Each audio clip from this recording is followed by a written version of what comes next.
Hi everyone welcome back to my MS education class. तेणु screen देखिए आपण मैंने जापर आज आम आईटी रो प्रैक्टिकल ही देखा। तेणु प्रैक्टिकल कौन रही आप स्क्रीन देखिए जापर electronic spreadsheet advance last chapter जोटा कि बहुत दिन अपेक्षा थिला use macros in spreadsheet. Macros रो व्यवहार कौन अच्छी स्प्रेडशीट रे आज प्रैक्टिकल रे आमे देखिबा। पूरा भल भाव बुझिबा तार प्रैक्टिकल को बुझिबा एवं निजे मध्य करिकी शिखिबा। तेणु चलंतु स्टार्ट करबा आज वीडियोटी। जे स्क्रीन ऊपर आपण देखि परथबे चैप्टर नेम टी यूज मैक्रोज इन स्प्रेडशीट। तेणु चलंतु जानिबा मैक्रोज कोन। तले मैं इंट्रोडक्शन देखिबा। कोन कहूची इंट्रोडक्शन ना many times we have to perform repeated tasks such as typing school name, address, contact numbers with a specific formatting or apply the same formula at the particular cell for the different scene in a workbook. आमे गोटे धर किछि गोटे school name किंबा address किछि गोटे आमे workbook तैयारी करछि आ सेथरे आमे ताको फॉर्मेटिंग मध्य कर दिजंती आ सेही सेम फॉर्मेटिंग आपण माने नेक्स्ट जो स्प्रेडशीट खोलिबे सेथरे मध्य सेम फॉर्मेटिंग अप्लाई करिया पई चाहउछंती आ सेम माने कोन ना फॉर्मेट को लगे पई चाहउछंती। ताहाले आमे केमिति माने फुणी सेही फॉर्मेटिंग सेमती कलरिंग करबा अपेक्षा सेही सेम फॉर्मेटिंग केमिति डिफरेंट शीट रे लगेई परिबा गोटे माने बटन रे। देखो ये लिखा भी है how easy would it be if you could get this done at the click of A button. गोटे क्लिक रे आमे जदि सेम फॉर्मेटिंग माने थरे कष्ट करिवा किंतु आमे लाइफ टाइम तार बेनिफिट्स पाई परिया। जेमती कि आपण एना के जदि एग्जाम पई गोटे मास 2 मास आ एग्जाम रहिले आपण जदि मासे 2 मास कष्ट करचंती पूरा लाइफ सारा आपणकर सर्टिफिकेट 90% रो रहि जिवो आपणकर कैरियर बनि जिवो। तो सेही टाइप रो आमे जदि गोटे जिनस को वन टाइम फॉर्मेटिंग करूचंती जहाँ भी आमे ताको फॉर्मेटिंग करिकी रखुचंती ताको जेते बेले भी चाहिबा ताको जदि आमे सेव कर रखि जा से सेम फॉर्मेटिंग को आमे आउ बारंबार न बनेकी केवल गोटे बटन आमे क्लिक कले से सेम फॉर्मेटिंग आमे जो स्प्रेडशीट रे चाहिबा से स्प्रेडशीट रे आपण लगेई पारिबे। तो केमिति आमे मैक्रो यूज करिकी करि परिबा ताकू आमे देखिबा। आई होप कि आपण माने बुझी पारुथिबे कोन मैक्रोज रो यूज रहिछि। ताले मैक्रोज कोन से कहूजे macros are a set of stored functions used to automated process repeatedly. आमे कोन ताको कोनोसी प्रकार इंस्ट्रक्शन देबा किबा कोनोसी चेंजेस करबा एवं एम्ति कि फंक्शन मध्ये स्टोर कर परिबा जाको आमे रिपीटेडली ताको यूज करि परिबा। They are tools which can be used to perform most of the redundant tasks with relative ease। तो ए टाइप रो इजी रे आमे ताको कोन करि परबा ना यूज करि परबा। देन आमे देखिबा रिकॉर्डिंग ए मैक्रो। गोटे मैक्रोज को आमे केमती रिकॉर्डिंग करि परिबा मैक्रो को आमे केमती रिकॉर्डिंग करबा देन आमे देखिबा। ताले रिकॉर्डिंग ए मैक्रोज कोन कहउछ देखंतु से कहउछ macro is a single instruction that executes a set of instruction. Macros होउची कोन गोटे सिंगल इंस्ट्रक्शन किंतु से एग्जीक्यूट करची गोटे सेट ऑफ इंस्ट्रक्शन को एग्जीक्यूट करी थाय। This set of instruction can be a sequence of commands और keystrokes that can be used for any number of times later. सेटा गोटे कमांड हेताउ किंबा कोनोसी गोटे की स्ट्रोक्स हेताउ आपण जहाँ भी करिवे से कोन करिवो ना ताकू रिकॉर्डिंग करके रखिबो। A sequence of actions such as key strokes and click can be recorded and then run as per the requirement। आपण जो भलिया वे रे आपण ताको रिकॉर्ड करथिबे से सेही भलिया वे रे ताको रन करिवो। आपण को रिक्वायरमेंट अनुसार ताको कोन करथाय से रन करी थाय। तेनु देन तापरे से कोन कहू जे हम देखिबा कहूजी by default the macro recording feature is turned off when LibreOffice is installed in your computer। यदि LibreOffice install हेउची तो माने कोन हे थाए ना macro recording features आपनकर turned off रे थाए ताको आपनको ऑन करिया को पड़िबो। Hence to record a macro ensure that the macro recording is enabled। तापरे कोन हबा आपनकर macro recording कोन हबा ना enable हे जिवो। macro recording can be enabled using the tools option on the menu bar. केमिति ताको आपण enable करिवे ना मेनू बार रे आपण सिलेक्ट करिवे टूल्स को, देन तापरे ऑप्शंस, तापरे लिब्रा ऑफिस, तापरे एडवांस्ड ए भली वे रे आपण कोन करि परिबे ना माक्रो रेकॉर्डिंग को आपण एनाबल करिवे, नहले से पूर्वरु आपणकर डिसेबल हेकी थिबो, टर्न ऑफ हेकी थिबो, आपण ताको ऑन करिया को पड़िबो. Observe the optional features.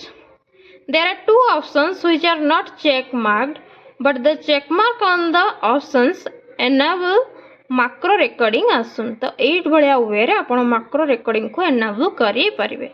तेनु चलंतु देखिबा प्रैक्टिकल आमे केमिति macro recording को enable करिबा. आपण जानि परले केमति आमे मेनू बार टूल्स को जिबा, तापरे ऑप्शन जिबा, तापरे लिब्रा ऑफिस जिबा, तापरे एडवांस जाइकी आमे macro recording को आमे कोन करिबा ना एनाबल करिबा. तेणु चलंतु देखिबा आजिर प्रैक्टिकलिटी.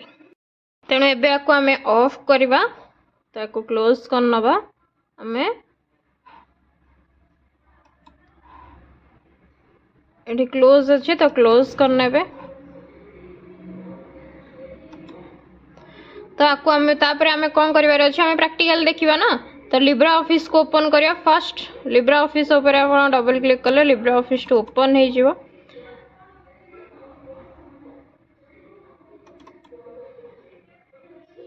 तो देखंतु लिब्रा ऑफिस टी ओपन हे जाई छी. हमको स्प्रेडशीट काल्स ऊपर को जिबार अछि. तो स्प्रेडशीट काल्स ऊपर को जिबा, तो एटा को इग्नोर करबा. तो ये हे गला आपणकर स्प्रेडशीट. तो हमको कौन करियार अछि मा मैक्रोस को एनाबल करियार अछि. आमे कौन पढिले टूल्स को जिबा. आपण देखि परिए मैक्रोस एडी जिबा. मैक्रोस कोठी अछि देखि परथबे कि एडी मैक्रोस अछि, किंतु रेकॉर्डिंग मैक्रो कोठी अछि कि आपण देखंतु कोठी अछि ऑप्शन सब हमर. तो रेकॉर्डिंग मैक्रो हमको शो करू नाही. आपण निजे भी देखि परथो कोठी भी रेकॉर्डिंग मैक्रो ना. एडी रन मैक्रो अछि, एडिट मैक्रो अछि, किंतु हमर रेकॉर्डिंग मैक्रो नाही. तो हमको कौन करिया को अछि ना आमे ऑप्शंस ऊपर को जिबा. देन ऑप्शंस गल्ला परे आपण कोठी के जिबे लिब्रा ऑफिस. लिब्रा ऑफिस ऊपर को जिबे. तो लिब्रा ऑफिस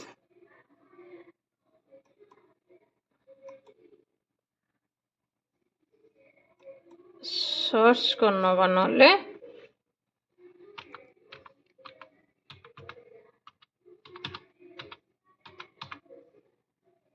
तो लिब्रा ऑफिस पळे आसला आपण देखि परथिबे लिब्रा ऑफिस. तापरे हमें लिब्रा ऑफिस अंडर रे देखिबा एडवांस्ड. ए देखि परथिबे एडवांस्ड अछि. तापरे आपण एडवांस्ड ऊपर क्लिक करिवे. एडवांस्ड ऊपर क्लिक कला परे एठी देखि परथिबे दीटे ऑप्शंस अछि. एठी देखि परथिबे लेखा हिचे ऑप्शनल फीचर्स, लेखा हिचे एनाबल एक्सपेरिमेंटल फीचर्स, और लेखा हिचे एनाबल मैक्रो रेकॉर्डिंग. देखि परले कोठी अछि एनाबल करिया पई. तो ए चेक बॉक्स टा को आपण अनटिक करिवे. टिक करनेले एबे आपणकर रेकॉर्डिंग करियाडा एनाबल हबार अछि. तो तापरे टिक करके आपण ओके ऊपर क्लिक करी नेबे. तेणु आपणकर वर्तमान मैक्रो रेकॉर्डिंग आपणकर कोन हे जाई छी ना आपणकर एनाबल हे गल्ला. तो को बेला वे एनाबल कले जानि परले. तो रेकॉर्डिंग मैक्रोज रे किछि तार नोट पॉइंट्स अछि. देखंतु केतेटा जिंस हमर मैक्रोज कोन करे रेकॉर्डिंग करे नाही. तो मैक्रोज तो आमे जानले माउस पॉइंटर रो मूवमेंट को रेकॉर्डिंग करे. हमर कीबोर्ड रो माने की स्ट्रोक्स मध्य रेकॉर्डिंग करे, किंतु को जिंस गुडा को से रेकॉर्डिंग करे नाही. आमे देखिबा मैक्रोज को जिंस गुडा को रेकॉर्डिंग करे नाही ना. It देखि परते the macros records all the keyboard and mouse actions, but the following actions are not recorded. Mouse keyboard और माउस रो एक्शन रेकॉर्डिंग करे, किंतु किछिटा जिंस रेकॉर्डिंग करे नाही. कोन ओपनिंग ऑफ विंडोज, आपण जदी कोनोसी विंडोज ओपन करबे ताकू रेकॉर्डिंग करिवो नाही. Action carried out in another windows then when the recording was started. Windows switching, action that are not related to the spreadsheet contents. Spreadsheet contents को related कौन सी जिनस रेकॉर्डिंग करे नहीं. Selections are recorded only if they are done by using the keyboard. cursor traveling but not when the mouse is used. Mouse used को recording करना crusher जो travelling हुए क्रसर कौटी जाऊँगी यही सब जिनस को से रेकर्डिंग करी थाए. The macro recorded works only in call and writer. Macro recorded को जगह काम करए केवल स्प्रेडशीट कॉल्स रेकॉर्डिंग काम करए मैक्रो रेकॉर्डिंग आमर राइटर रे मध्य मैक्रो रेकॉर्डिंग काम करी थाए. तो आपण जानी पारले कोठी मैक्रो रेकॉर्डिंग काम करे और कोठी रेकॉर्डिंग काम करे नाही. तेणु चलंतु व्यस्त होंदान मु तार प्रैक्टिकल मध्य आपनको करिकी देखैबी. तेणु चलंतु तार प्रैक्टिकल प्रथमे आमे देखि नबा. तो देखि पारुछबे मु आगुरु एटा लिखि देछि. आपण चाहिले भी निजे गोटे फॉर्मेट आरो तयारी करि परिबे. डाटा गुडा को लिखि नेबे. तापरे एटा गोटे सीट 1 अछि मु आ गोटे सीट 2 बनै दोछि. देखो सीट 2 तो से सेम फॉर्मेटिंग रहिबो. तो आमे कोन करबा को कॉपी पेस्ट कर दबा. कॉपी करके सीट 2 रे कोन करनबा पेस्ट करनबा. आ गोटे सीट बनै नबा. देखंतु पेस्ट करछे आमे. कहिबार उद्देश्य या कि फॉर्मेटिंग आमे सेम रखिछु. एथरे मु किछि चेंजेस भी कर दउजी सीट 2 रे जहाँ भी अच्छी एथरे आमे रोल नंबर चेंज करनबा.